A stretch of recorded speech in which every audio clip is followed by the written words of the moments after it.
What's that, Mama? Hmm? What?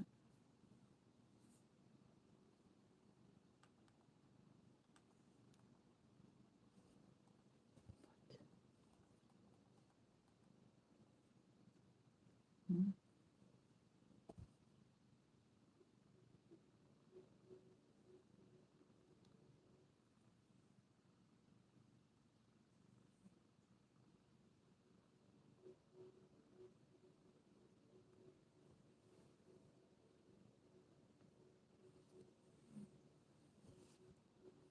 Oof. There we go. What are you doing? Hmm?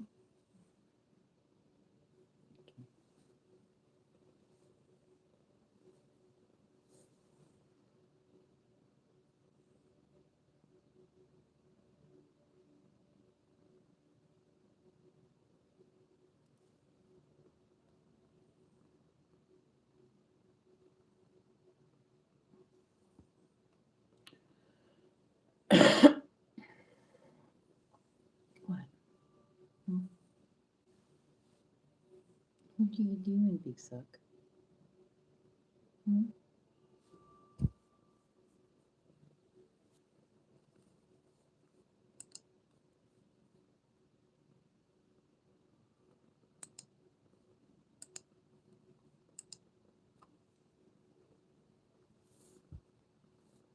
Hey, handsome boy. What are you doing?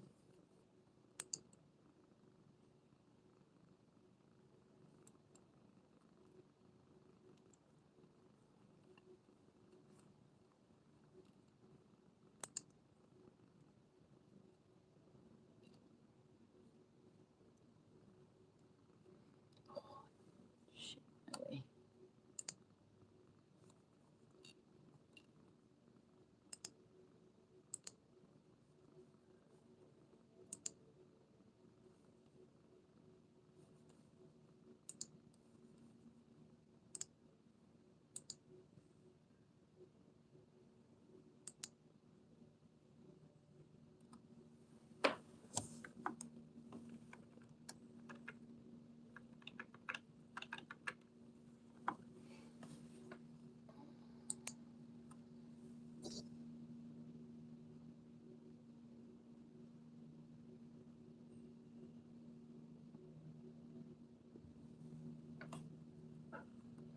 Good evening, good evening. Welcome in. Where are you going, sir?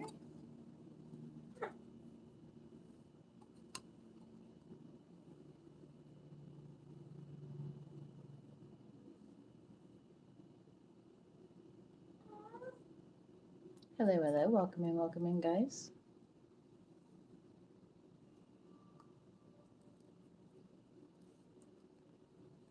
Mm.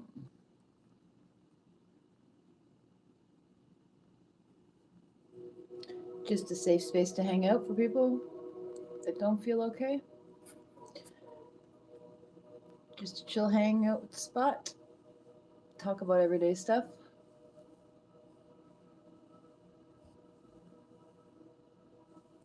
Oh, it's a big one.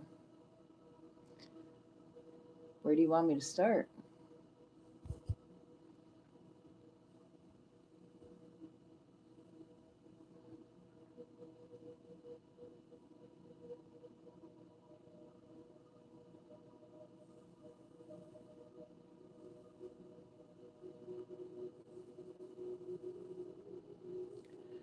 Saw a girl for 3 months and got really attached. Went to the bar. She just wanted to be friends. Got upset and said nasty things and then left. Apologized via letter and then chocolates. But you still feel terrible? That sucks. It's understandable. You're human. You said some nasty things and didn't mean it.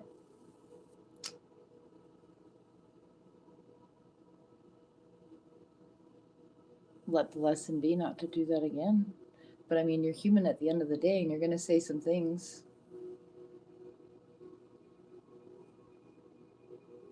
You just got to give yourself some forgiveness and learn from it.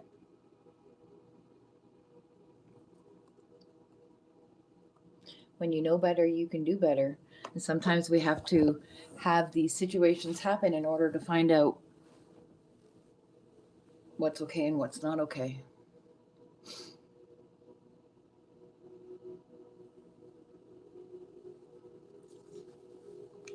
We learn by messing up.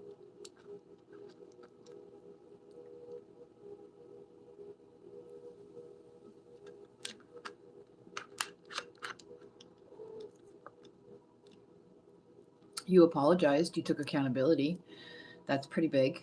I think you should be proud of yourself for that. Not a lot of people do that.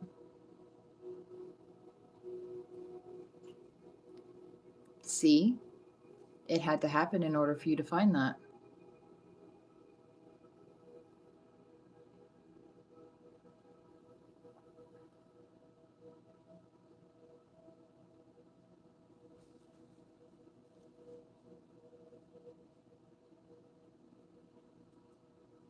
No worries. Sometimes when we're in the heat of the hurt, we don't realize that. We don't understand that. We don't have the logic to think of that, and that's okay.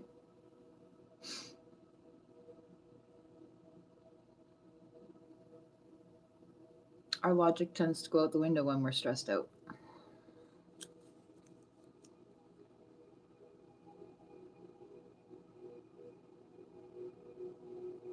Got to remember you're human at the end of the day, and humans are here to mess up.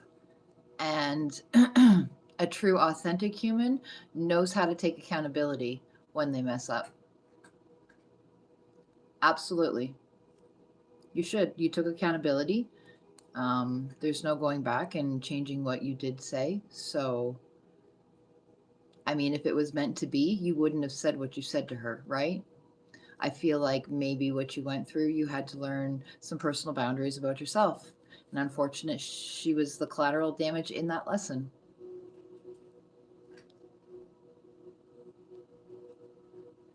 And if it's meant to be, it'll be when it's meant to be.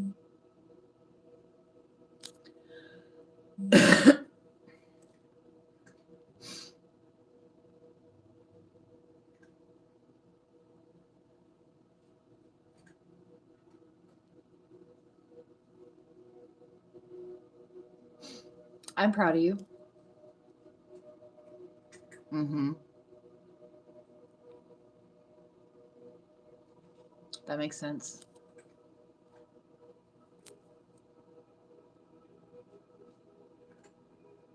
You'll find another. Clearly, some work needs to be done before you do.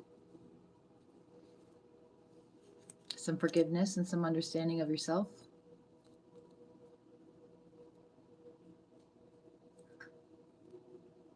Mhm. And this is just going to help you be better for the next person. You know what I mean?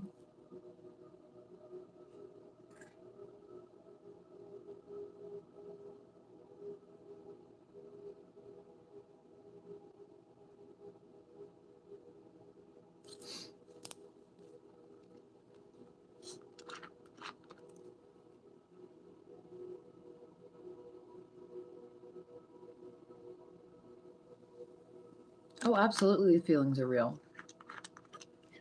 I don't know how old you are. I don't know how long you've been on this planet for. But the feelings are absolutely real. But you're going to have a lot of people that come through. Okay. There's going to be a lot of people, friends, relationships. Each one is for a reason.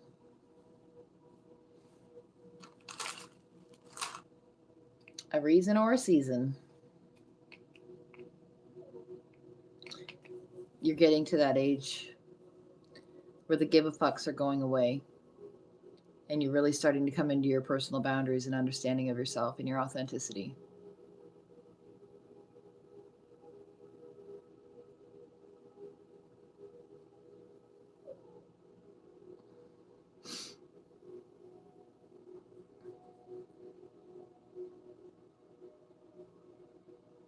No worries.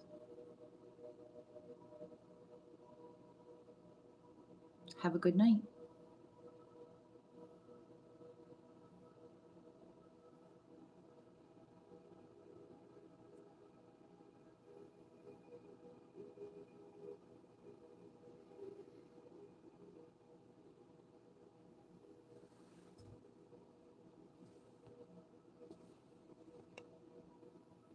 Just to hang out? What are you saying?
Hour lighter. Where would I be?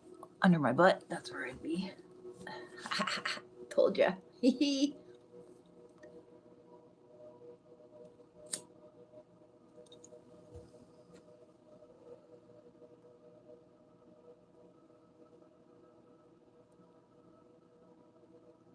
Welcome in, welcome in.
That's amazing. I'm proud of you. Good job. Let's go. Woo-hoo. It's always good when you don't have to clean the carpets again.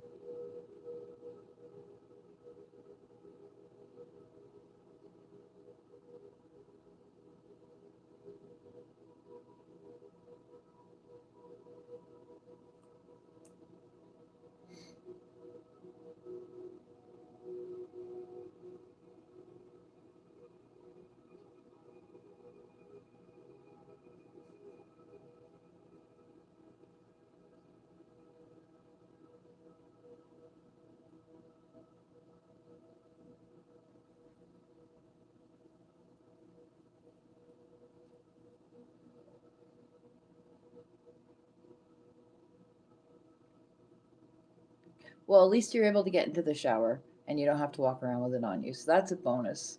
I mean, it happens sometimes.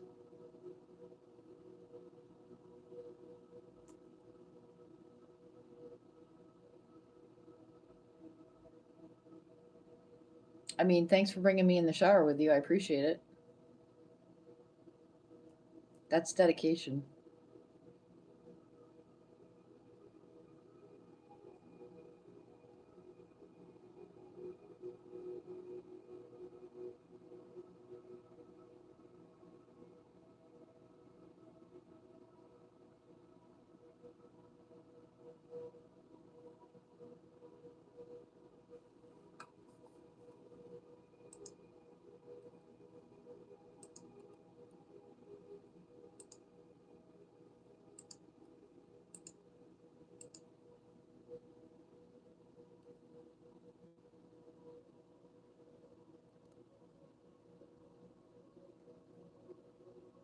Who you got in your shower with you?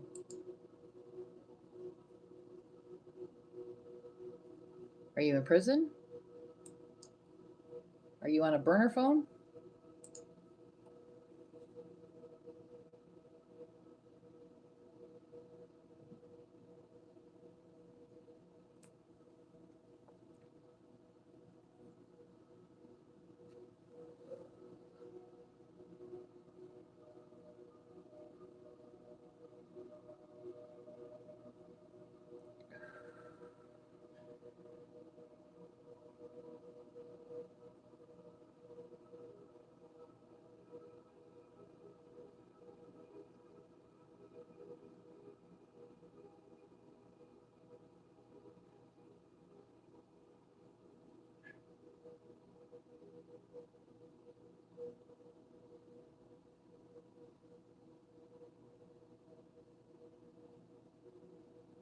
Why is 77 better than 69? You get 8 more. That's a good one. Oh, I like that one.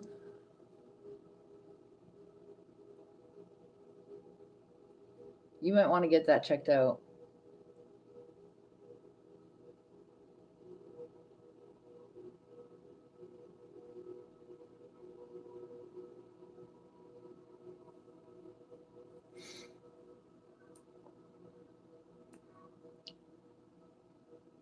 What's the matter, Hank? What? Come here.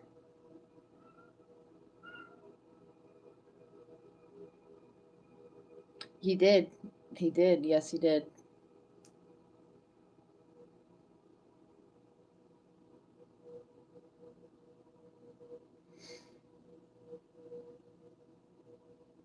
Hanky Poo.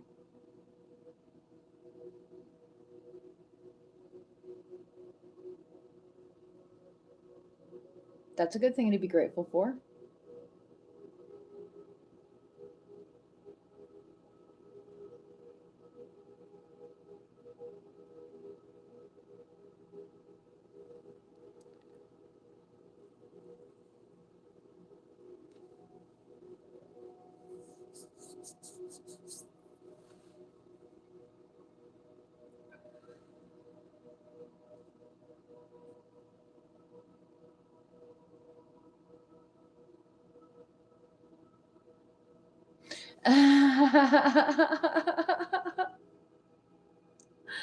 That's horrible.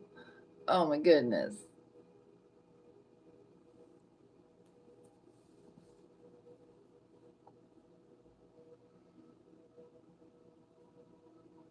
That's a good thing to be grateful for.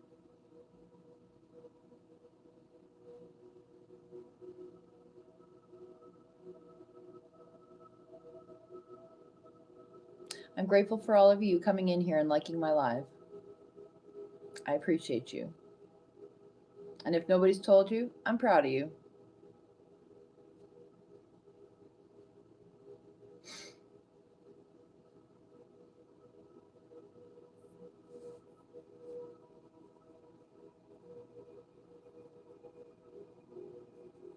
No worries.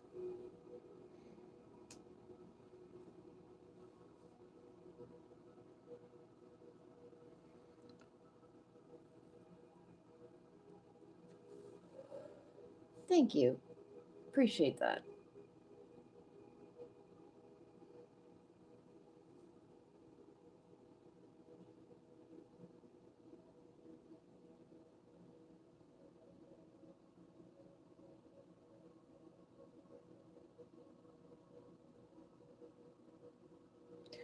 Ugh, I'm having a hot flash.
What are you two doing?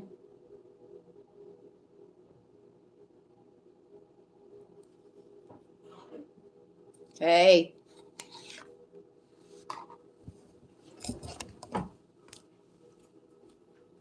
What are you two doing? Hey. What are you doing? Why is my toilet paper on the floor again?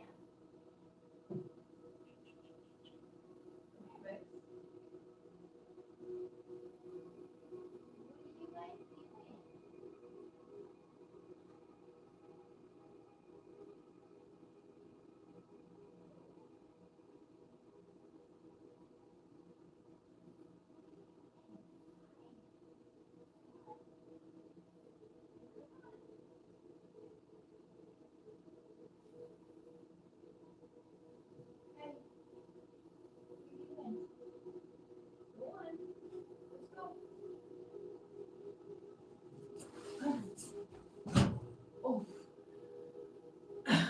Did you have to do that to Sissy? That's not very nice. My goodness. That's not very nice, Hank. That's not very nice, sir. I thought you two were I thought you two were loving on each other, not chasing each other down and kicking each other's butts.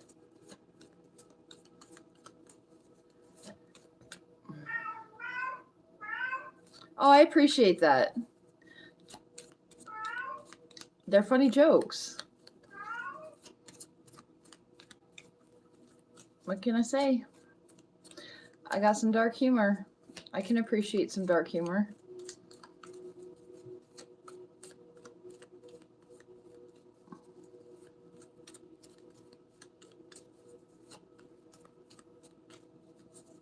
I appreciate the sub.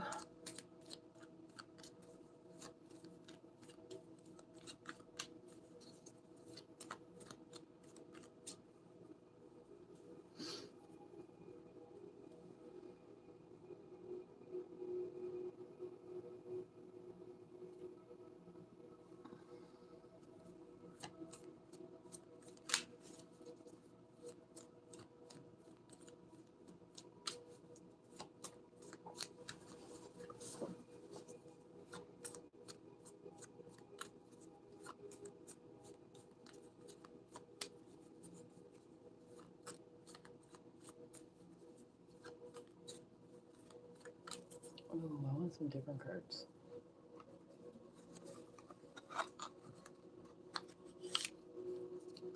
Thanks for the like, whoever just liked my live. I appreciate you. Appreciate the thumbs up.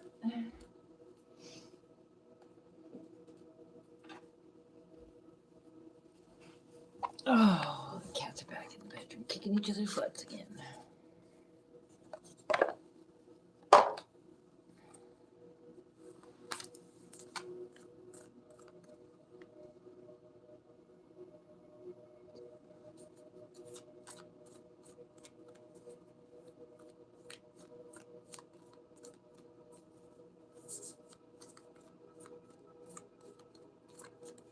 Welcome in, welcome in. Get it, Hank. What are you doing, sir? Did you get it? Oh, Jesus. Moo Moo, what's she doing? What's she doing, babes? Besides trashing my place.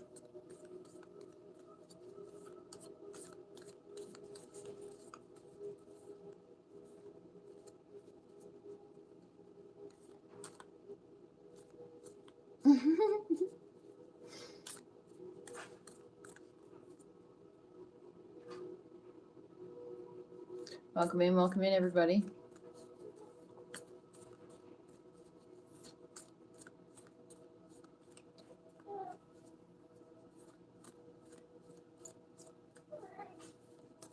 What? Oh my goodness. Did you get him? Did you get him? Pardon?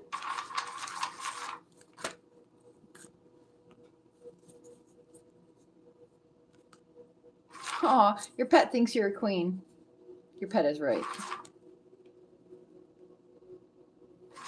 That thing you're self-conscious about is the thing that makes you light up the fucking room.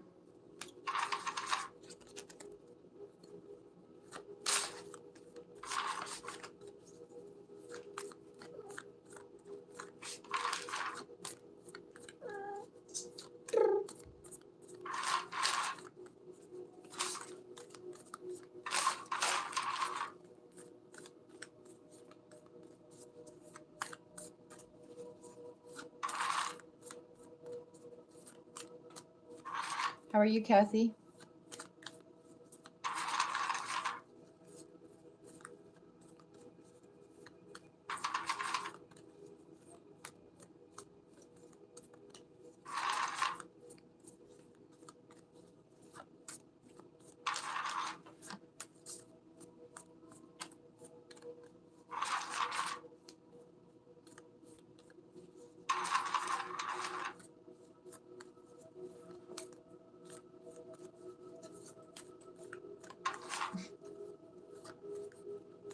What's she doing, Moo Moo? Hi, is a pretty girl. What are you doing, sweet babies?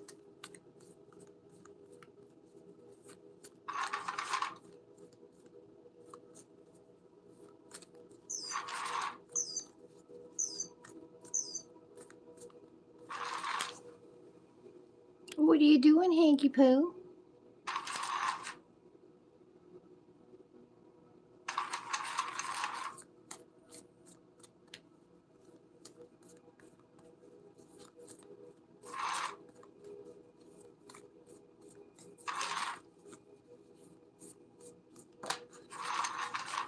Don't water yourself down for anyone. They can take all of you or nothing at all. Ooh. Sometimes letting go is the best way to free yourself. That's the truth.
Somebody is or being rude or being disrespectful. What we typically want to do is throw it right back because now they got to win.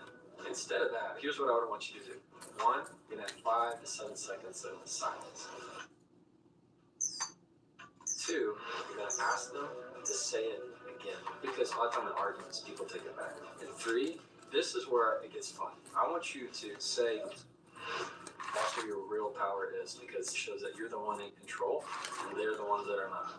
I'm Jefferson Fisher, a board certified trial attorney, and I help people resolve conflict, resolve problems. And I can change 2 words and change your life just by what you decide to say next, because what you say truly has the power to change everything. For example, I teach that you never want to win an argument. When you look to win an argument, you will often lose the relationship. That's your prize. Congrats. So instead of seeing arguments as something to win, see them as something to unravel. And if you just ask them the question, what am I missing? I promise you, that is the most effective tool that you can use for a difficult conversation. What about when you're dealing with someone that you don't like? The secret to dealing with someone you don't like is to... And then could you explain to me this image here? So this is all about how to say no. And how does one learn that? Start with in Really? that right there is very, very effective. I've got so many questions. Hello, hello. This has always blown my mind a little bit. 53% of you that listen to the show regularly haven't yet subscribed to the show. So could I ask you for a favor before we start? If you like the show and you like what we do here and you want to support us, the free, simple way that you can do just that is by hitting the subscribe button. And my commitment to you is if you do that, then I'll do everything in my power, me and my team, to make sure that this show is better for you every single week. We'll listen to your feedback, we'll find the guests that you want me to speak to, and we'll continue to do what we do. Thank you so much. Jefferson Fisher. I'm incredibly intrigued by so many of the things that you produce content about, but also this phenomenal book. So if we start from the beginning, We're all imposters. Just own it. what's the mission that you're on? I'm Jefferson Fisher, board certified trial attorney, and I Yeah, I live here. To argue less, say more. And I'm on a mission to help change everything about someone simply by what they decide to say next. What is a trial attorney? Is that a lawyer? Yeah, it's a lawyer, attorney, same thing. And what do you do as a trial attorney? So I help people resolve conflict, resolve problems. So if you have a problem with someone, you have a choice. You go and just punch them in the mouth, or do you sue them? A lot of the times it's something that somebody has hurt you. And they cannot do I that. live in the So what they Canadas. do that the law is compensate them with money. And so you can sue just about, so that's how we resolve conflict here a lot in America. It's same for UK, it's litigation. What we do is we advocate on behalf of other people. So you're in the courtroom and you're against another trial attorney, essentially, trying to make the case. Nice. Your- I'm in Alberta. Exactly. Yes, sir. But hey, doesn't that come down to your ability to articulate yourself and to persuade and to convince someone of your isn't Wholeheartedly. yeah, right. Yeah, what I say, the words that I give give me the difference between somebody getting their peace of mind back or losing everything. And how does one learn? Like, how did you learn that? Where did your Nice. skill come from in that regard? Because you're regarded as one of the very best at what you do. So where did you learn? So I am a 5th generation trial attorney. I used to live in Ontario, but I moved to Alberta 4 years ago. While other kids were maybe playing when they got home, I got picked up and taken to my dad's deposition because my dad was the only one who could get me at that time. So I sat in the corner with a yellow notepad, doodling while he is finishing the rest of his deposition. Or I'd go to watch his trial. I saw lots of closing arguments. And so I got to see firsthand courtroom stories. I mean, any of these people who've been in trial litigation, they're all wonderful storytellers. So you get to hear them, hear how they ask questions before they say, Mm-hmm. give an answer. And so Bramladesh, yeah. to really have a first worldview of how litigation happens and how to persuade and what are the levers, conversation that push that forward progress. You wrote the book. I wasn't going to say it. section, Argue less, talk more. Why does it matter? To the average person listening now that's just clicked on this conversation, why does it matter to them? Where some people would teach you how to play an instrument, I tell you what chords, What are you doing? I give you the sheet music. And so once you know where you are, even in your voice, what matters are the actual words that you say. And I can change 2 sentences, 2 words, and change your life just by what you decide to say next. Because where you've been in your whole life down to your communication and how you handle conflict. Well, you left one relationship because of most likely some type of communication led you to another, or where you are in your job, or where you are in a podcast. It's all comes down to what you've communicated and where you are in the conversation at all times. You really think it's that pivotal to your outcomes in life? Oh, absolutely. So if I became a 10 out of 10 communicator, like I became the best communicator in the world, what outcomes in my life, what areas of my life do you think will radically improve? I think you could almost get to wherever you wanted to go. You're a 10 out of 10 communicator. You can, how you get hired for jobs in your career comes down almost exclusively to how you communicated right there in that interview. You know, people have a wonderful resume, but they have no ability to communicate that. Right. And without the ability to say anything and say it at least effectively, then they're not going to get what they want. Or you have people who have been in those relationships where they've continually been stepped on, and they're wonderful people on site. And if they were only with the right person, or if they could express how they wanted or what they needed at that time, their whole world would really change. I think a lot about this because of podcasting, and it's one of the slightly unfortunate, unfair elements of running a podcast is sometimes you come across people who have done the most Welcome in, everybody. ever. They could be a scientist in a lab in Boston, in America, or they could be, I don't know, some exceptional expert in some niche field.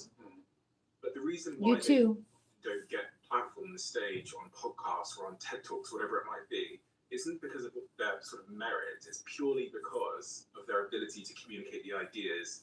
And I think the more and more we head into this sort of like content, YouTube, podcasting world, where that's like the dominant form of media, it's such an unfair advantage if you can communicate. Like you can be 50% as good in terms of skills or experience, but if you can communicate effectively, the unfair advantage you will have in your life, I think, is just completely disproportionate. I couldn't agree more. You have a huge head start in this space. That you can, if you're somebody who you may know more than anybody else in that class, but if you don't have the ability to pick up the room, if you don't have the ability to capture somebody's attention, hold it, and communicate what you need, nobody will listen. It is an unfair advantage. You're not wrong there. What's the downside then? So if I'm a terrible communicator, if I'm a 1 out of 10 communicator currently, A, what does that look like? But B, what do the outcomes look like in my life? The outcomes are you're going to start to be negative on yourself. You're going to start to talk to yourself in very negative ways. And really, it's a hopeless feeling. You're going to run into relationships where you're running into the same problem. You're going to go into jobs where you start to run into the same problem, or it's almost cyclical, where you're not able What's to up, say Mama? what you Come need to say. That makes a huge Mama. difference when you say, Come "Look, here. I'm not gonna allow myself to be Hi, treated this sweet way baby. anymore." When you don't even know how to voice your own boundaries or Hi, sweet enforce baby. You gonna come boundaries or snuggles? things of how you want and where you want to Oh, go the in your life, snuggles. what you're going to find is Hi. you're just going to be unhappier more often and more unsatisfied, and that's a really hopeless feeling. How many followers have you got online now across all of your channels? I think we're close to 12 million. Hi. You tell me. How are you? Is there an attorney that has that many followers on it? What is it you're doing for those 12 million people at the very core Let me of it? see. Yeah. The eye They boogers. come Why are to you me and they crying? watch my videos not to fix or learn from what Why are you happened in the crying? last conversation. They're coming to me because they want to know how to handle the next conversation. What I do is I give them these I'm good, thank you. snippets, the same way I How would are in an you? opening argument or a closing argument. I go with 3 main points. I try to condense a whole lot of information into something that's very little. So you take what would be 40 pages and you turn it into 2 sentences. You turn that into 1 sentence, turn to 7 words. And what I do is I give them this sense of, hey, I can do that. I can do that. All I have to do is switch this word out. I can see the impact of just flipping one little word or reversing the way I'm giving that sentence. And it creates a very different outcome every time. So let's get into that then. You said you help them focus on the next conversation.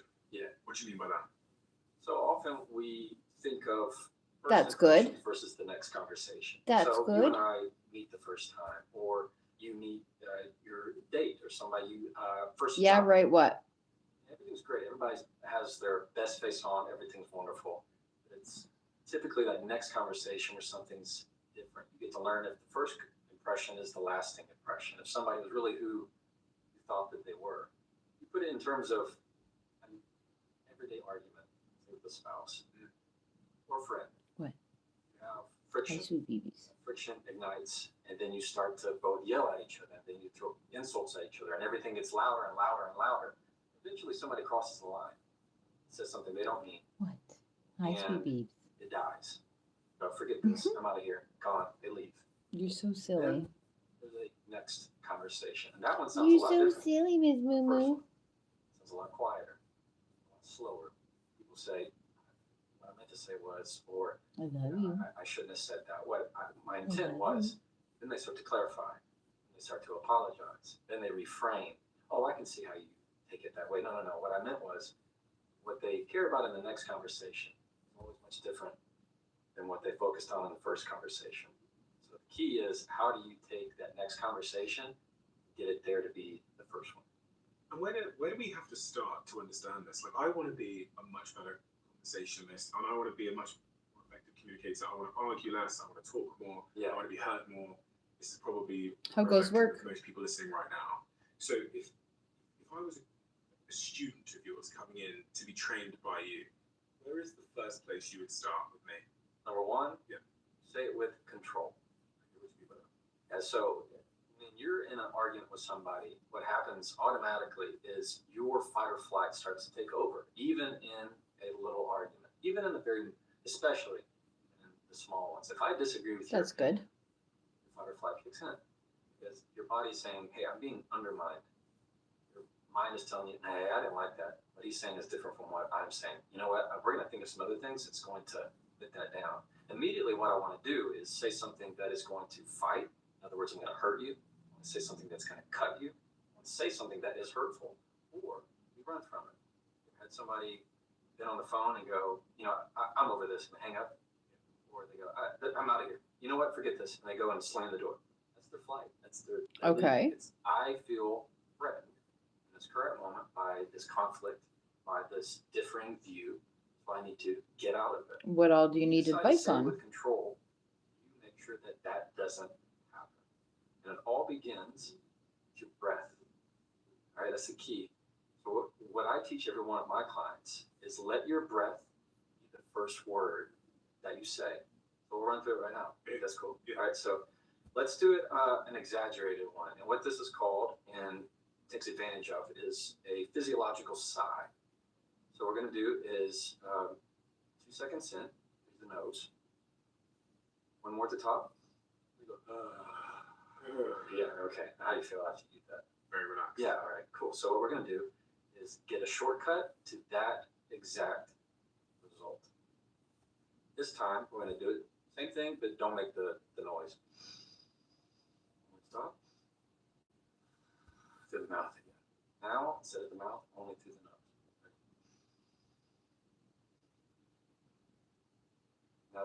Now we did that almost a little, that was very Hi, Megan. intentional. So let's do it again, but give it a haircut, as if like you're not even getting to notice, ready? Hi, Sally. Just the simple things. That's a good thing to be I like grateful that. for. Now that is The your simple go-to. things. Whenever somebody Life is and telling you something blessings. that you disagree with, that is your go-to before you even say your first word.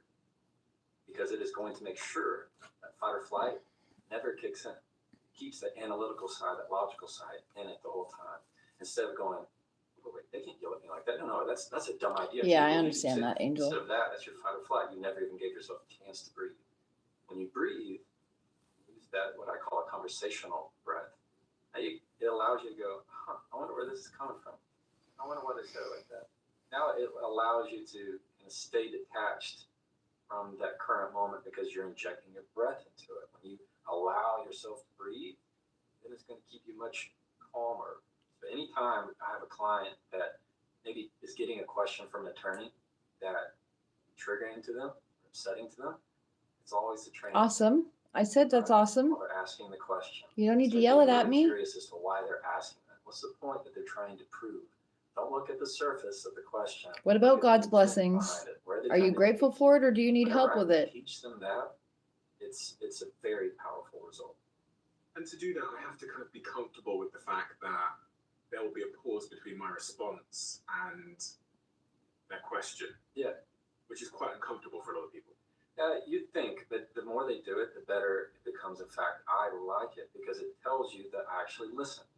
So let's say, for example, ask me about just say, how was your day, Jefferson? How was your day, Jefferson? It was good. It was good. My day was great. It was a day. Ask me again. How was your day, Jefferson? It was good. It was a good day. I liked it. See how one says, I didn't even think about what you asked me? The other says, no, I actually thought about the question. I considered it. And then I chose my answer. And so you can do that even when, especially for leaders, Hello, they go hello. into a very busy work environment where there are problems right on the floor. They have to address this right at that current moment. The bad leaders will get very hectic and rise to that same level of energy. I'm listening to the Diary of a CEO. Jeffrey, I can't remember what his name is. Jeffrey, whatever his last name is on there talking about how my grandfather, for example, the one word that all liars use, stop saying this word, it's making you sound weak. So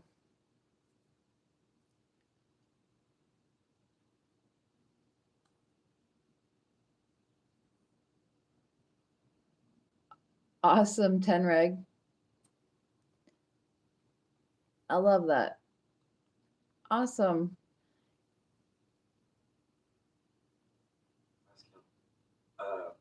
I was like, hey, do you know where your That's what I'm listening to. Yeah. What am I grateful for? I'm grateful for all of you. I am grateful for this roof over my head. These kind of people in your life, I'm grateful for lessons in life and triggers. Anchors your relationship and your conversations. The people that just to be near them calms you down. Just to be around them, you go, okay, great. Steven's here. I feel better. Good. Okay, he's here. All right, things are going to go all right because they're looking for the person who is going to be the lead. Grateful for my cats. But the frequency of the room. It's the calm energy that you have to capture. When you took that pause when I asked you how your day had been, two interesting observations I had. The first is, whatever you were about to say next, I trusted more. Because you had some time to think, and you weren't just spewing out your automatic response. So I thought, oh gosh, if you get triggered by somebody about something, it's got nothing to do with them and everything to do with you. And it shows you where you still need to possibly focus on something or work on something or learn more about yourself. Yep. Triggers are here to help us figure out where we still need to work on things.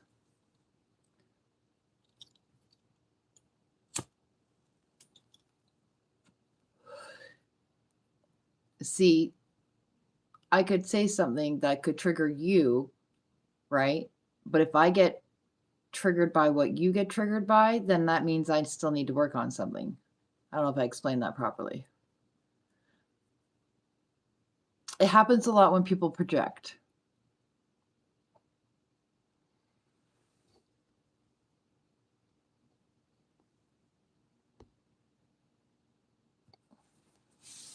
Like, people will project their perception onto somebody, and that person will get triggered by that projection. Well, everybody does. Absolutely. Everything we do is a projection of our own perception and reality. There's good projections and there's bad projections. Absolutely. Right. But others don't feel the same about anything. That makes sense.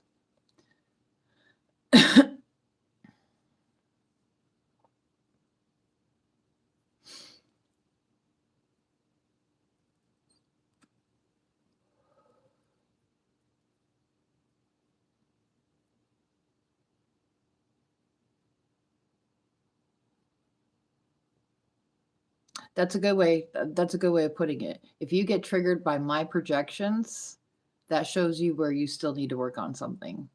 If I get triggered by your projections, that shows me where I still need to work on something.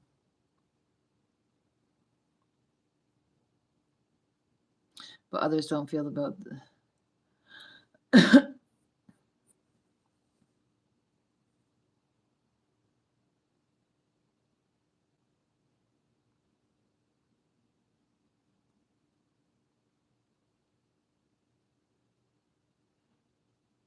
well, if you're getting in trouble for projecting, they're not your people.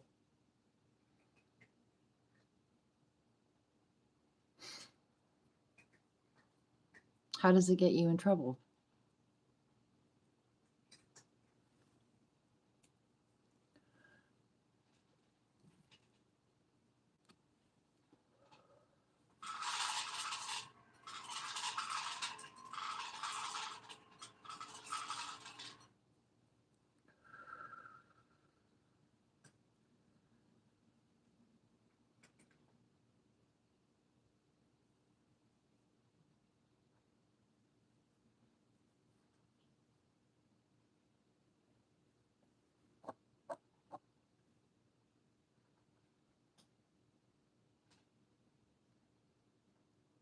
Right. Okay.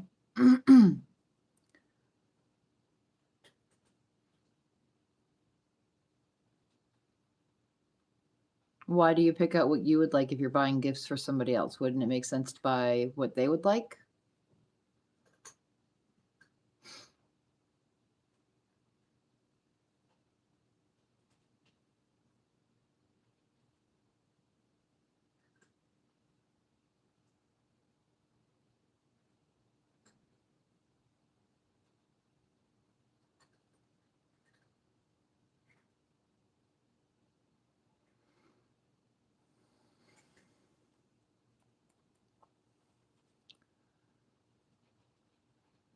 Right. Okay. Yep, that makes sense. Hi, John. I'm good, thank you.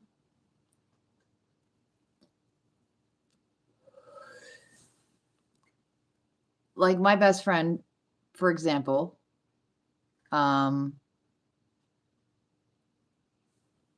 like I bought my cousin a workout thing. She was offended, but we work out together. Okay. Did she say why she was offended?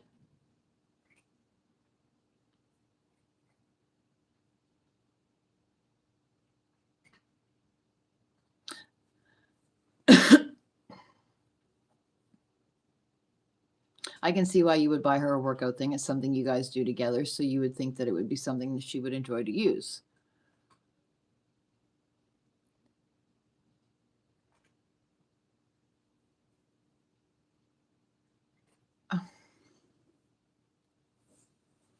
Okay, so that has nothing to do with you and everything to do with your cousin's insecurities.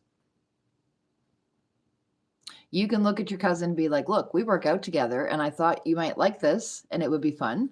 So I got it for you. If you don't like it, here's the receipt. You can take it back and exchange it. I didn't,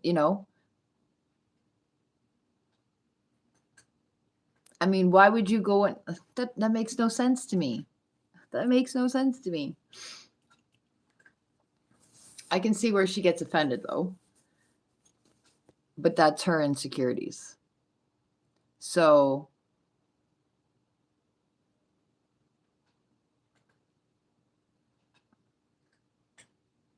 when it comes to gift giving, it's really hard to buy for people, I find. When it comes to gift giving, it's very hard to buy for people because we think that we're doing something that they might enjoy and they might like. However, it's not going to be perceived or received that way. You know what I mean? Like my mom bought me a vacuum for Christmas one year, and a lot of people would be like, "Oh my God, why would your mother do that?" Well, because that's what I needed and that's what I wanted and that's what I asked for, right? But some people would see that as a disgusting gift to receive. So in her mind, gift giving should be something that you probably wouldn't normally buy yourself. And that would probably be something that she might go out and buy herself. Does that make any sense?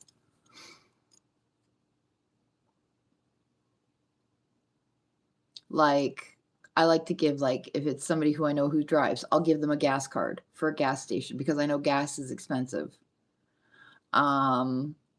Or a gift certificate to a restaurant or something like that, something where they can take themselves on a date.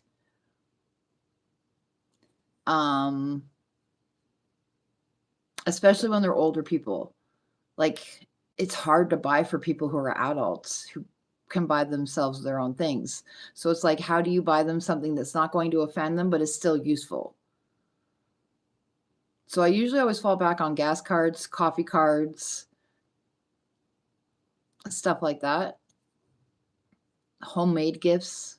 I'm huge on homemade gifts.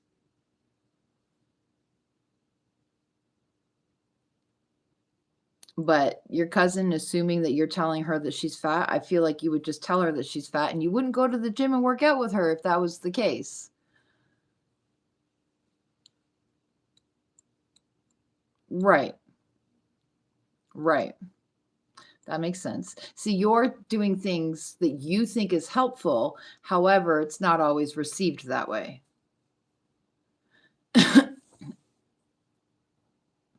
Right.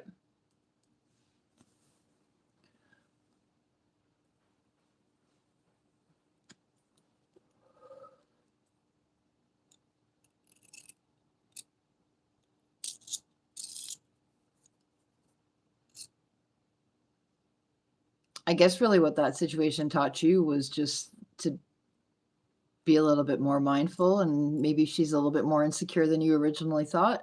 That's okay though. So that means that you'll be able to help her with her insecurities without making her feel more insecure, if that makes any sense.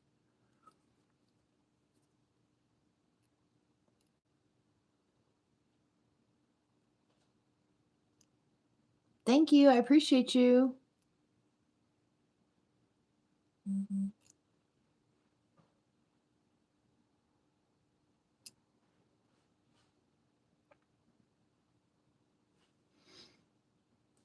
Sometimes when we do things that are not received the way we want them to be intended, is all we can do is really just apologize, take some accountability, let them know that you're going to be a little bit more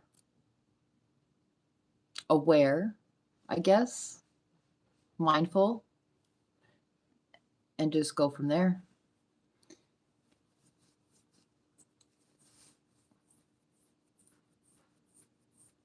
That's why I don't buy my family gifts. Can't let them down that way.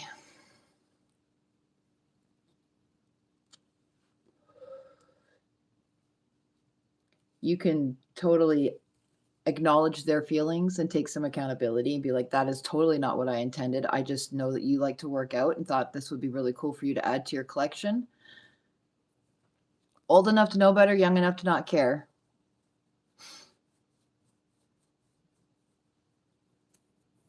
You're grateful for family?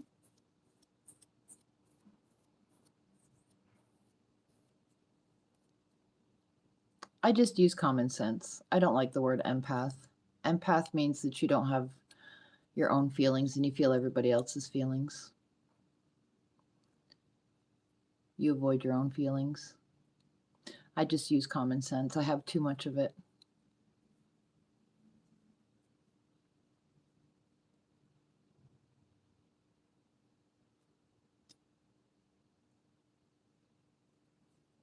Your behavior is too down sheet. What? Oh, I love that, Leah.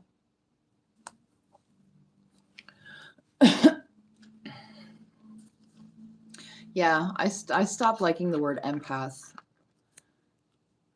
once I realized what it was. I can have empathy and I can be sympathetic, but I don't identify as an empath.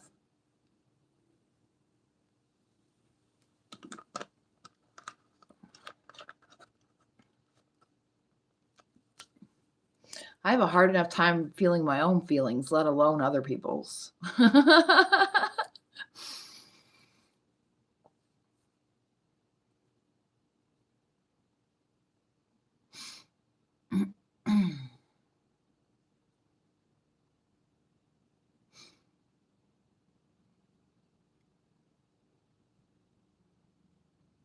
Yeah, I feel my own personal opinion is people who identify as empathy or empaths just are avoiding their own feelings.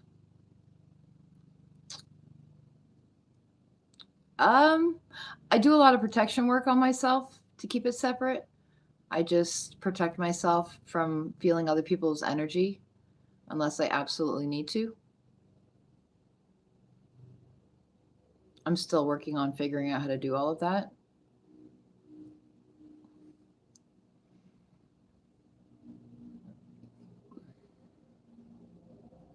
Christ almighty, what? Give me your best insult, Ian.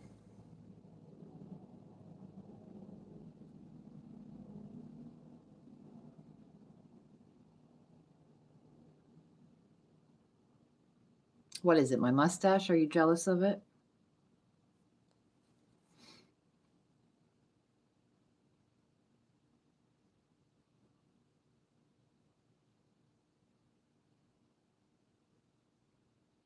Yep. I know some very cool Reiki healers.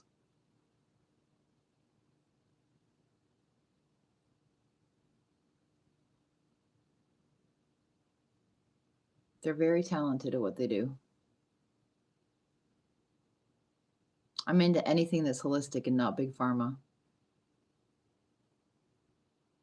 And I believe in energy over anything else.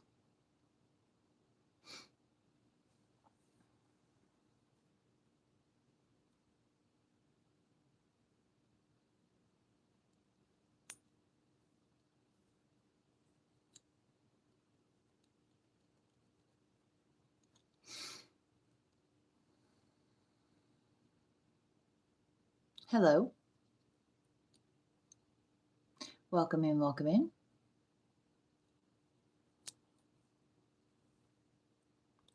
Reiki healing is energy work. It deals with the chakras that run through our bodies. I don't have a good example.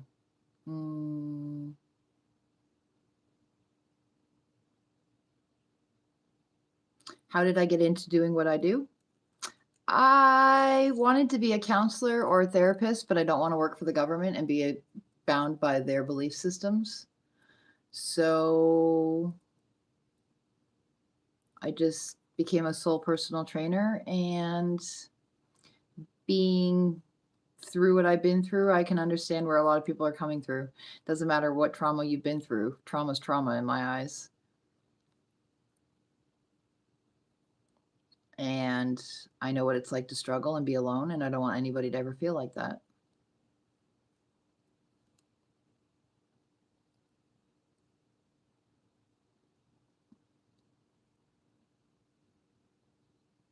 No worries, Leah.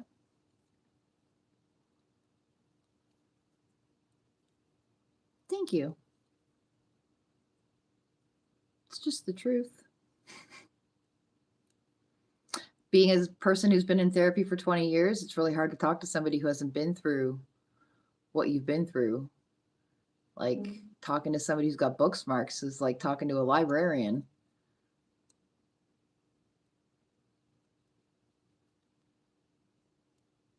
Good question. There's a lot of life coaches out there now, and I think a life coach is just a non-government regulated therapist, really, or a counselor. No worries, Angel. It's my pleasure.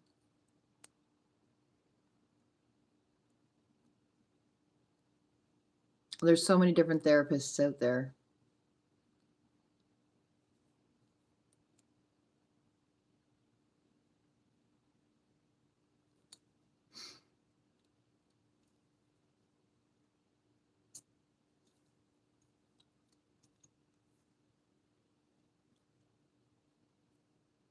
I feel like the universe helped me go through what I went through so I can help other people understand themselves better. And we can turn our wounds into wisdom, our pain into power, and our traumas into triumphs. And if I can do it, anybody can do it, because I'd be stubborn as fuck.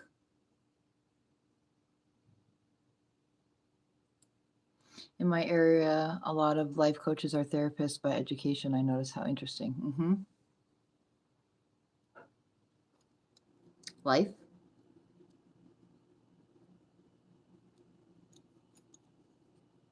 Anything and everything, whatever you want to talk about. Stubborn as fuck.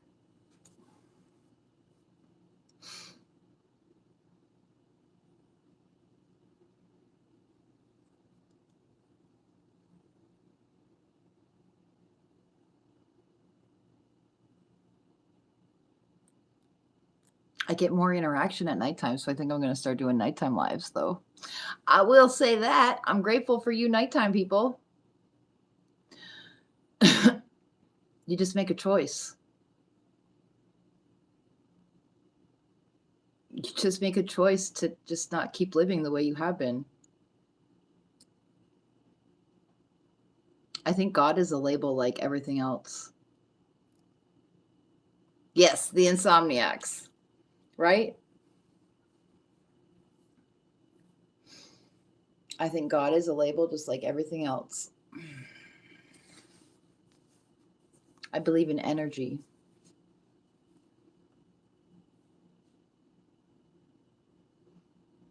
Moving past pride back to humble is just a choice.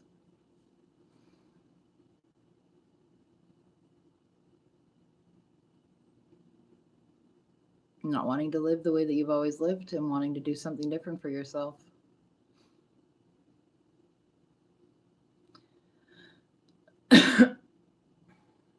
And then figuring out how to do that, if that makes any sense.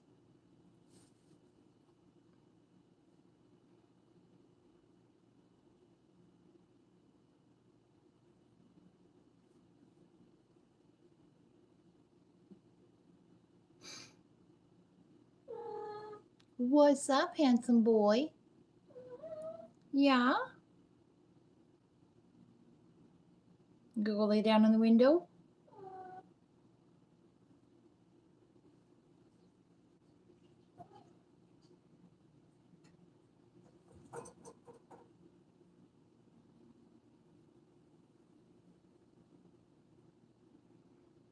Everything in life comes down to choices.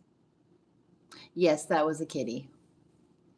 Everything in life comes down to choices, really, right? Like, let me use depression for example. When my doctor told me that I had depression, I could make a choice. I lived in my misery for a little while, and then eventually the pain got bad enough that I made the choice to stop being depressed.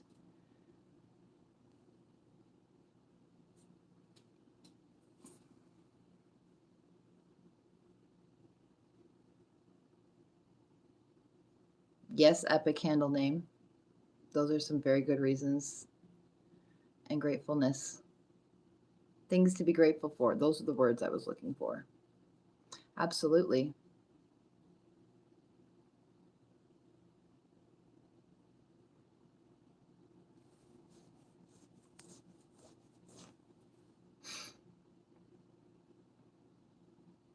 I've been on a Grey's Anatomy rewatch kick lately, so I've been going through a lot of that stuff and being grateful that I don't have the medical issues that a lot of people do. Not everything is a choice, or nobody would have any problem. Everything is a choice. Everything we do in life is a choice. You need to choose between one or the other. Everything you do in life is a choice.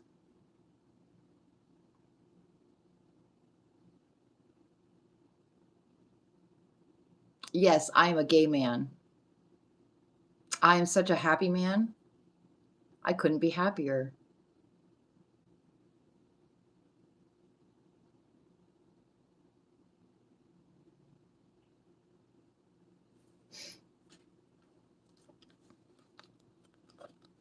I can choose to drink this Coke right now, or I can choose not to drink this Coke right now. I'm going to choose to drink this Coke right now.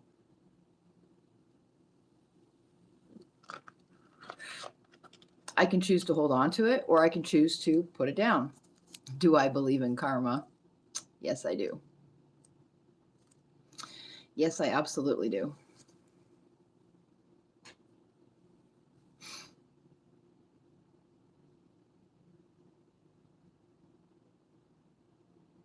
Mm-hmm.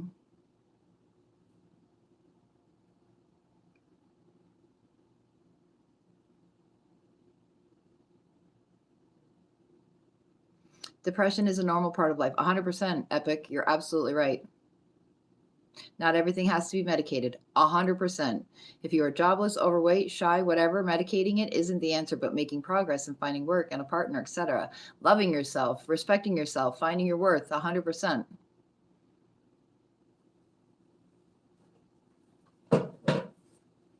This book is what saved my life. Oh, now I'm a lady. Coping skills aren't working if we medicate. Exactly. Why learn coping skills instead of just healing the trauma? There's a Hole in My Love Cup by Sven Erlandson. I read it here on TikTok or here on YouTube. Sorry, wrong one. I read it on YouTube here, chapter for chapter, for people who can't afford the book right now or want to check it out before they purchase it. It's the badass counseling method for healing the soul and unleashing greatness.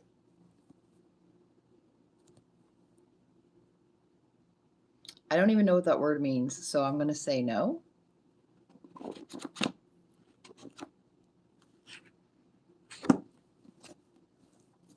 Are you a troll?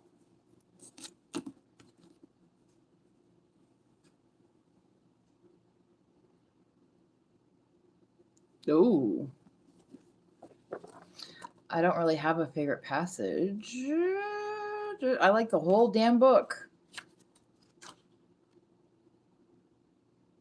Change will not occur until the pain gets bad enough.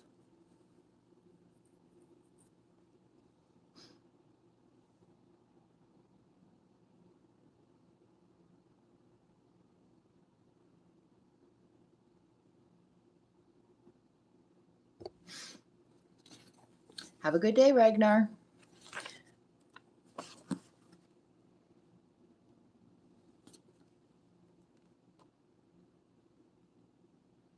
Absolutely. Okay, so chapter 3, that was a kick in the pants when I first started reading chapter 3, because chapter 3 is all about your running, right? And I honestly believe, with the synopsis of the book, so what he talks about in the book is basically how your parents shape your upbringing and your belief systems before you're old enough to understand what your belief systems are.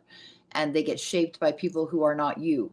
And then we spend a lot of our early adult years going through life confused and hating the fucking world because we have a belief system of the people who raised us instead of our own belief systems.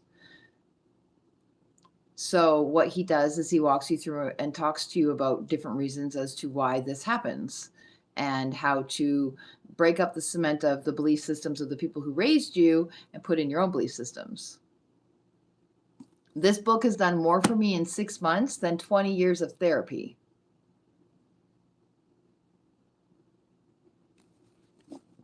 I also think it helped me quit smoking weed, to be honest. Or at least cut back on the amount of marijuana that I smoke.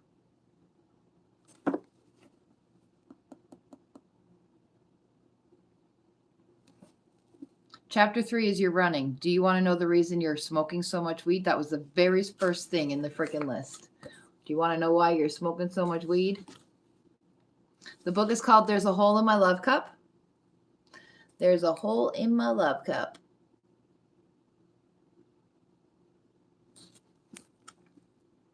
I'll go through the list and just so you kind of get an idea of what he's like.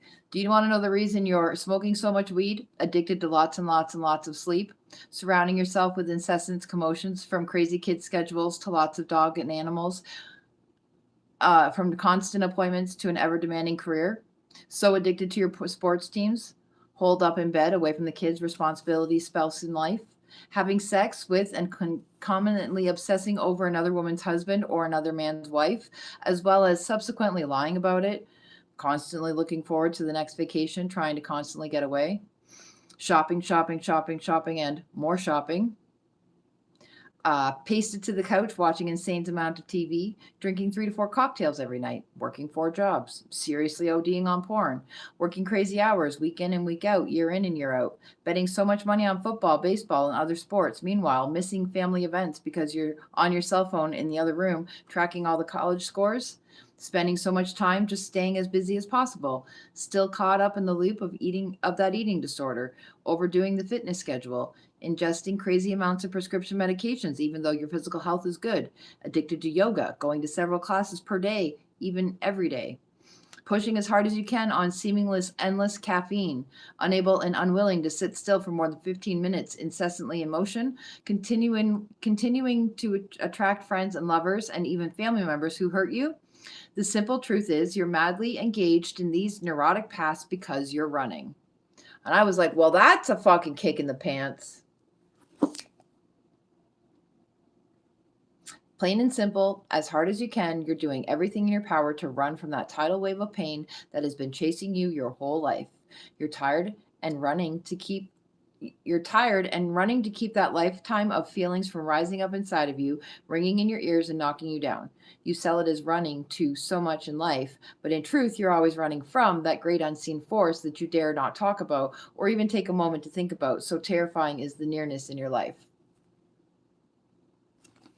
He is an MDiv BA 2 decades ago, coined with the phrase spiritual but not religious as the first author to both name and define that movement in his seminal book by the same title. It is now the largest spiritual religious movement in American history. As the founder of Badass Counseling, he is a Wall Street performance coach in Manhattan, New York City, works with Olympic and pro athletes around the world, world-class artists, special forces, MMA fighters, couples, and even struggling young people. He has been a spiritual counselor and former pastor for 25 years and has authored several books and articles in the field of spirituality, lecturing at the graduate and undergraduate levels. He was the first full-time sports pastor in the 500-year history of the Lutheran Church and is a former NCAA strength coach and emergency room chaplain at a level 1 trauma center. He has 2 adult children, is a rabid Minnesota Vikings fan, lives in New England, and once streaked butt naked across a Major League Baseball field in the top of the 9th.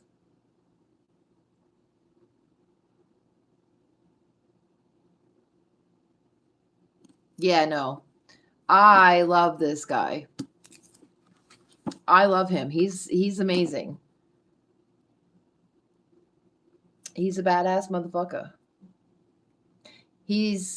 So when you go to counseling with him, he makes you write an autobiography on yourself that's no more than 10 pages so that he can have an understanding on how to help you before you even get there. Like the way he works and everything like that is just so magical.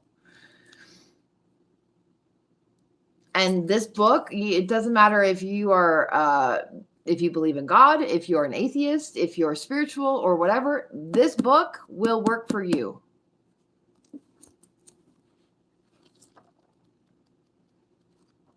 Well, facing the music, facing the hurt, facing whatever it is that you're running from. A lot of people run from being their authentic self. Thank you. I appreciate that.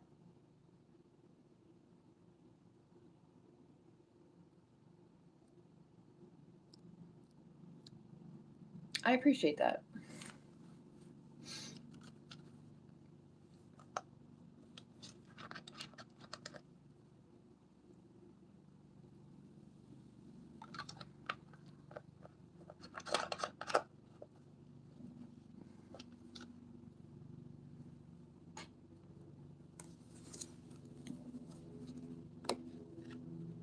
It's been a long road. Yeah, it's pretty much confronting yourselves. Yeah, really. I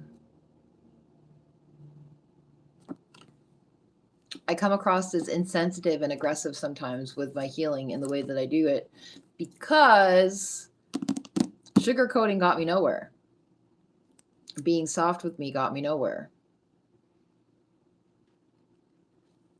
And I totally lost my train of thought. Where was I going with this? Feeling sorry for myself with all the things that I've been through was getting me nowhere. So I could either continue to allow it to drive my life, or I could find a way to work with it to help heal my life.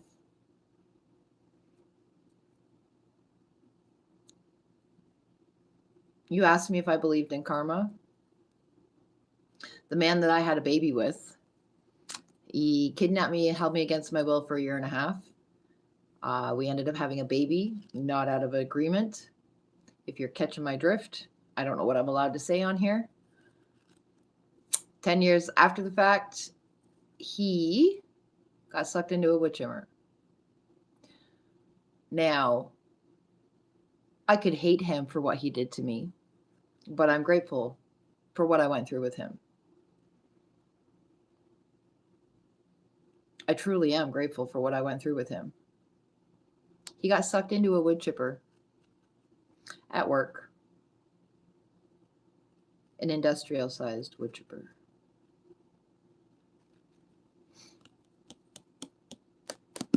That's when you know they're telling the truth. When it stings, then you know they need to make amends and be accountable. Yep. Accountability is scary, but it's so worth it.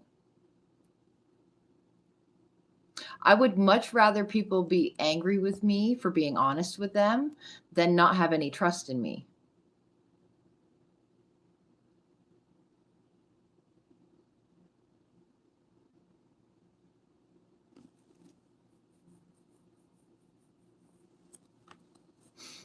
It is dark.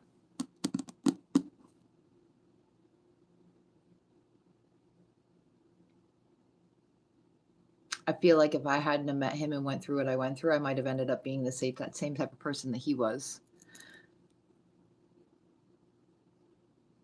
A bad person, not a good person.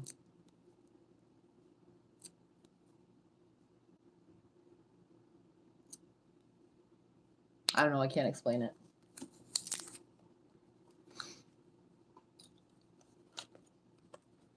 It's okay. You don't need to apologize for it. It's not your fault. I went through it for a reason. My daughter wanted to be here, and that's how she decided to come here.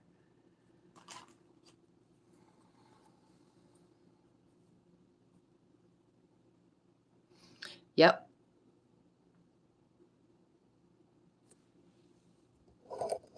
I don't like being nice. I like being kind. Nice has strings attached to it. People are only nice. If I'm nice to somebody, it's usually because I want them to be nice back to me. I'm just using that as an example. Nice has strings attached to it. Kindness does not.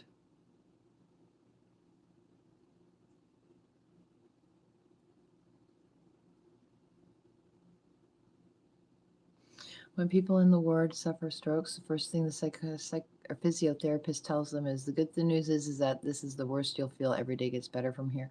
Oh, wow. I guess that's true, eh?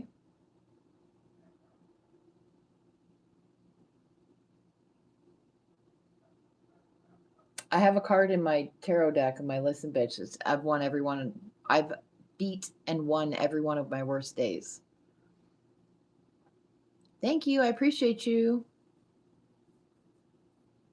Kindness has no strings attached. You just be kind for the sake of being kind.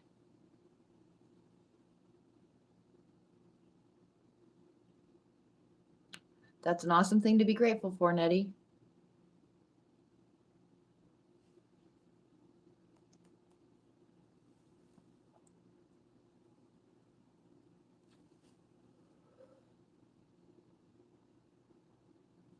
Yeah. If you're only doing something to have that person do it back to you, that's not kindness. You're doing it because you want something back. That's how I tell the difference. If my intention is to get something out of you because I'm doing it, that's not kindness. That's niceness. That's goodness. Well, not so much goodness, but niceness. That's how I've associated it.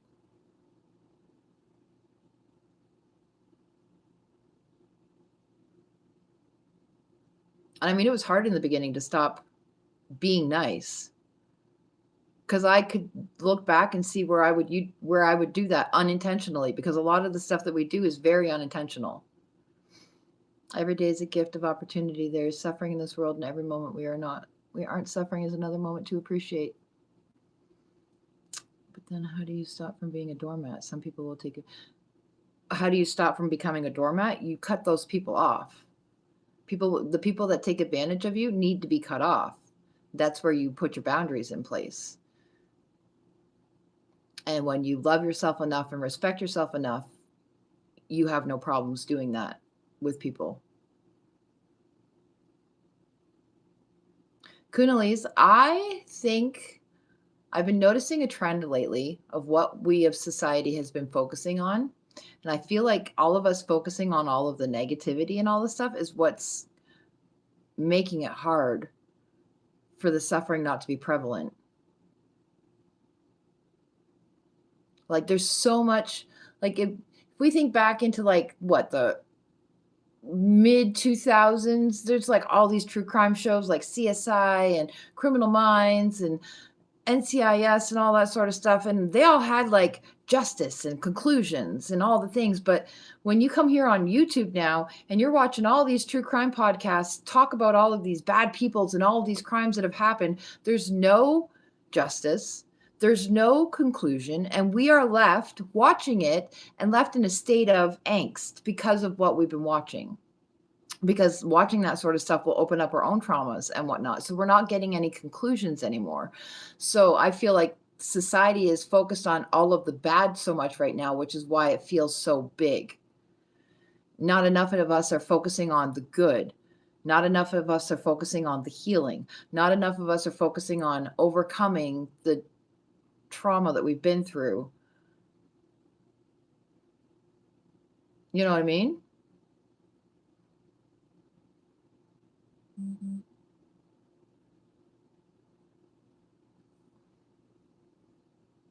Like if we started focusing on more of the healing stuff would get bigger and the suffering would get smaller. That's just my observation. Thank you, Kunalis. I appreciate that.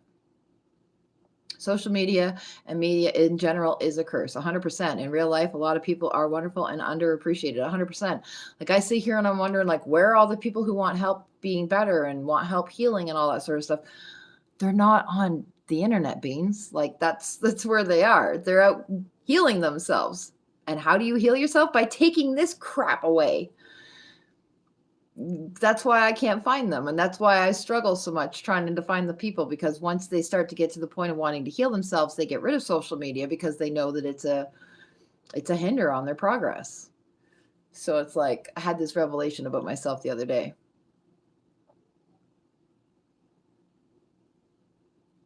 Which one?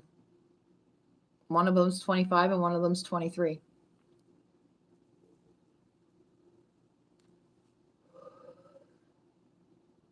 That's fine. I have lots of 8-hour I have an 8-hour meditation. I've got 2 of them 8-hour meditations on my channel for people to listen to while they're sleeping for abundance and self-love. If anybody ever wants to listen to them, go ahead and check them out. I also read this book on my YouTube channel to help you better your life.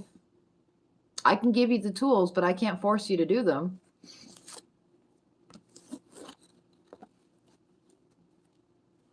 I have meditation tracks. I have all kinds of stuff on my YouTube channel to help people better their lives.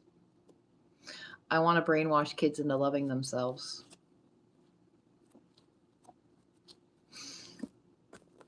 Because parents aren't doing it.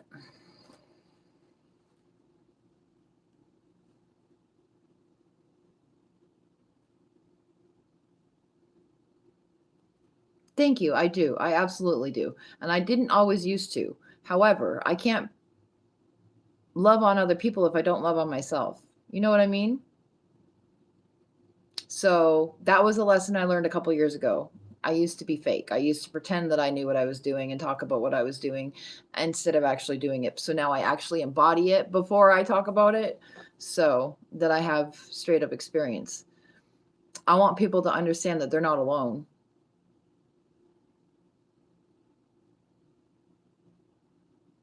Thanks. I appreciate that. I'm proud of you too.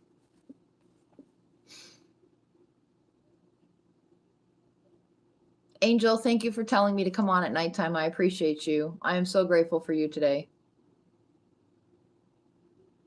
Practice what you preach. No, I do not believe in God. I believe in something much bigger than God.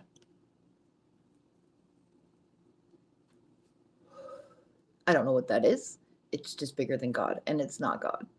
There's too much negative Mother Gaia, energy, universe, spirit, higher self. That's what I believe in.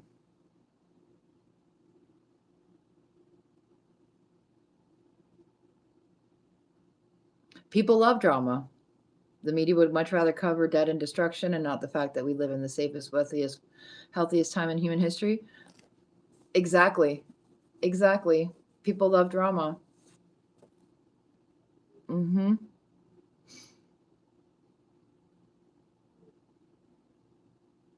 I wouldn't say that it's the safest, but it's definitely the rest of the.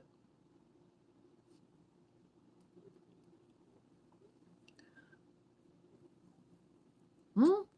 Actually, no, maybe it is the safest with all the video cameras and everything like that around. Maybe I see what you're saying now from that perspective.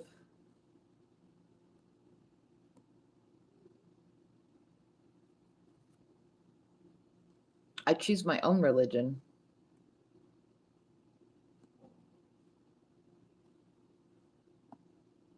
Astrology, that's the religion I choose.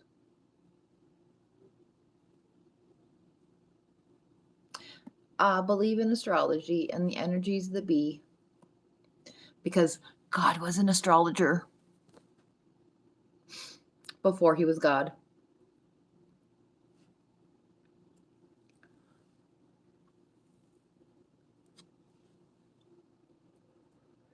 I believe in being open minded and understanding everybody's perspectives. That's what I believe in. I believe in not having one track mind.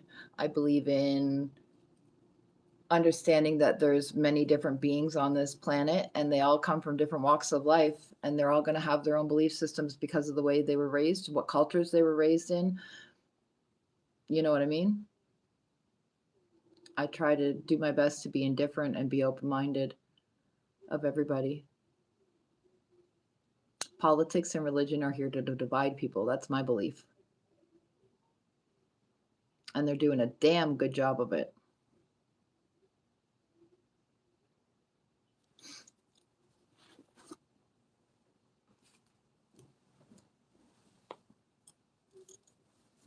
Mm-hmm. Consideration goes a long way. Yeah, absolutely.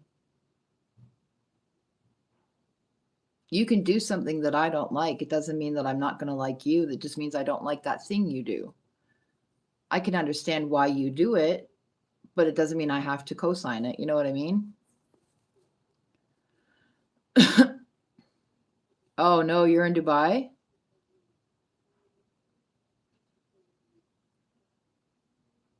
Oh, wow. I'm sorry to hear that. I got my head in the sand when it comes to what's going on in the news and worldwide. If it's not directly in front of me, I really honestly don't really know a whole lot about it because I've been keeping my head in the sand. Yes, please be safe over there. I don't understand what's going on. I don't understand why all this is happening. There's a method to it. There's a reason for it. I haven't figured it out yet, but it's disgusting. And I do my best to stay away from the news.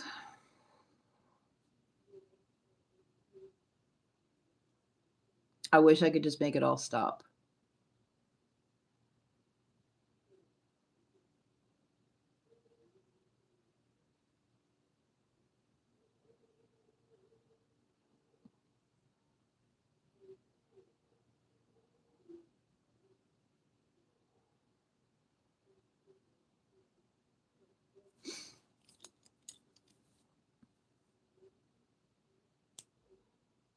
Oh shit, really? Well, I hope you're able to get out of there soon. I will keep all my crossbows. I'm doing my best to send the energies and all that to keep the good peoples protected.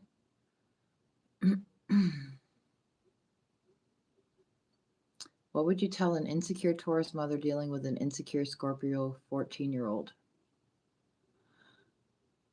I would tell that Taurus mother to get a blueprint reading done on their child from me so that they know how to handle their child. I write books for kids based on their astrology charts, their human designs, and their numerology and soul contracts so that you understand the energies that are guiding your child. And so that your child can understand the energies and the feelings that they're dealing with as well.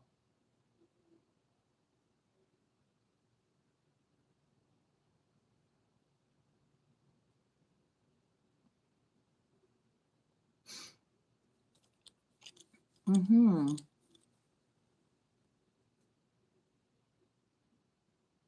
Mm-hmm.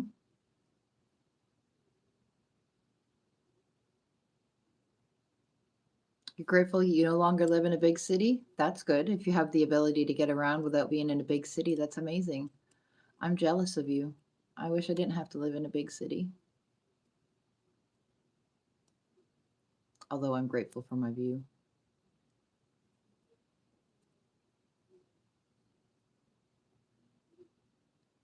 They struck the airport? Yes, put a protection bubble around yourself, Epic. That's crazy. They struck the airport. Yeah, shoot me an email. If you shoot me an email, we can touch base on it. Or if you look, oh, yeah, you don't have any, I don't know, do you use email?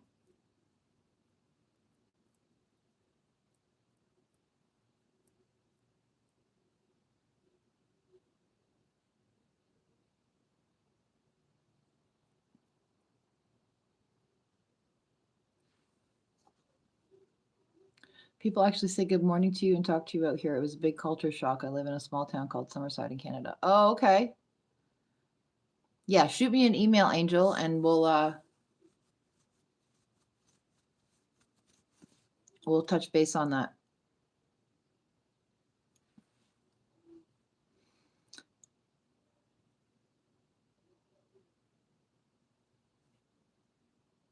When you're not used to those types of noises and stuff like that, it can be very scary. You know what I mean? Like hearing bombs and stuff like that go off above your head. You know what I mean? That's got to be scary. And not knowing whether or not it's going to hit you. Like if something was to happen here in Edmonton, I live on the 16th floor of an apartment building. I would totally be freaking out right now.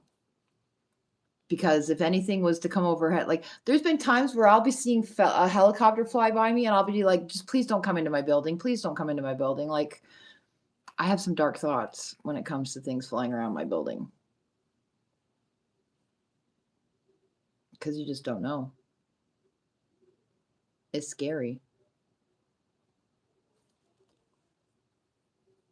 I'm glad that it's not as scary as other places. I hope nothing worse comes of it. The wind is blowing out and I'm scared right now. This storm is crazy. Where are you at, Tom?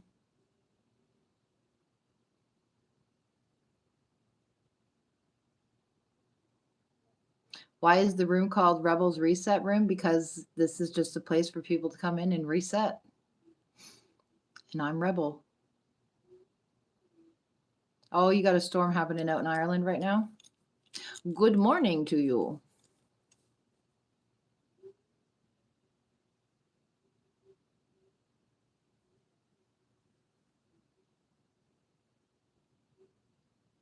Yeah, I couldn't imagine a bomb going off. I wouldn't be able to sleep. I do watch Donnie the Cat Whisperer. He's in Dubai. He said that it was about the same of what Epic has said. There hasn't been too much danger, just a lot of loud noises and stuff like that and things going over top. No, I'm Canadian. Can you give me advice on how to talk to my crush because I'm too shy to talk to him? Ooh, Bailey, I don't know. You just gotta take the leap and talk to him. We had 90-kilometer wind gusts on the weekend, and I had a vision of my plastic table flying off my balcony. And sure enough, I went and looked out my window about an hour later, and my table was flipped up. And I was like, "Son of a beach! I gotta go out there and get it." So I dismantled it so it wouldn't blow away.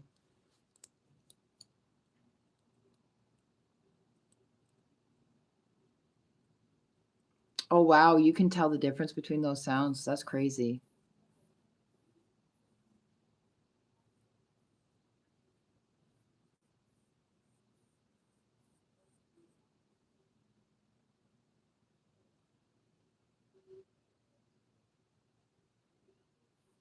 I don't blame you, King.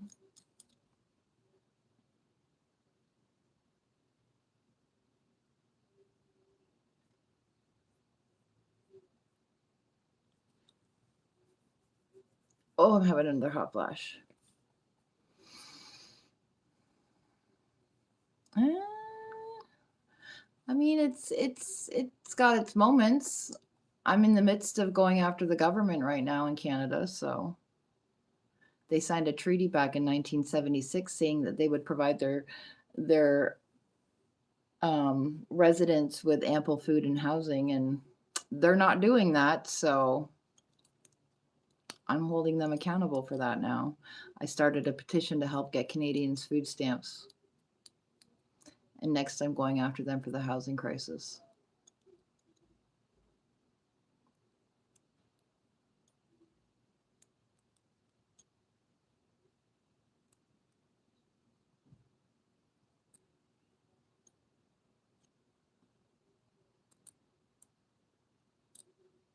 I feel like every country's got their upsides and their downsides. You know what I mean? A lot of people do. But we all have our ups and our downs. I mean, we're not anywhere near bad as bad off as like Dubai or Ukraine or anything like that. But we still have a lot of Canadians here who are dying because of the mental health crisis and the lack of food and housing and all of the things that our government is not providing us with.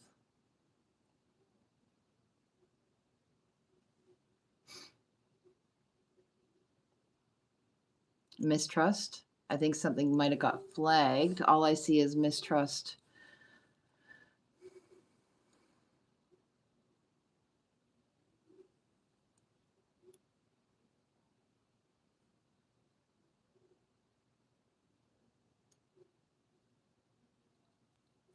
I appreciate you all hanging out with me tonight. It's been a great conversation.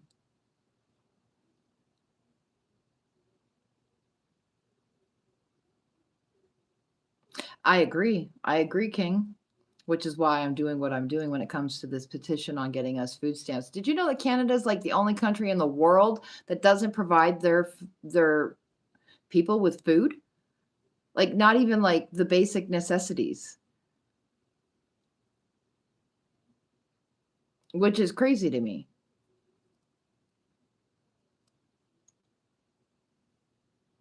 Every other government in on this planet does it except for ours.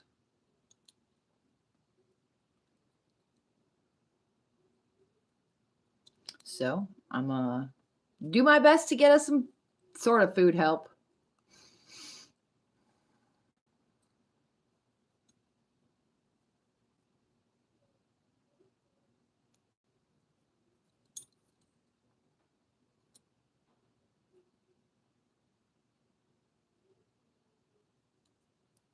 But I've almost been on here for 2 hours. I appreciate you all for hanging out with me. I'm going to call it the night. It is 11 o'clock here.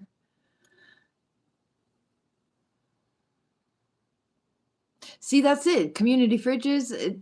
I think if everybody pitched in on things like that, we wouldn't be quite so hard up. But the government is cracking down on like a lot of people that have gardens and stuff like that. And like, I don't know, they're finding ways to screw it up for us. And it's like, just stay the hell out of it and let us handle it. You know what I mean?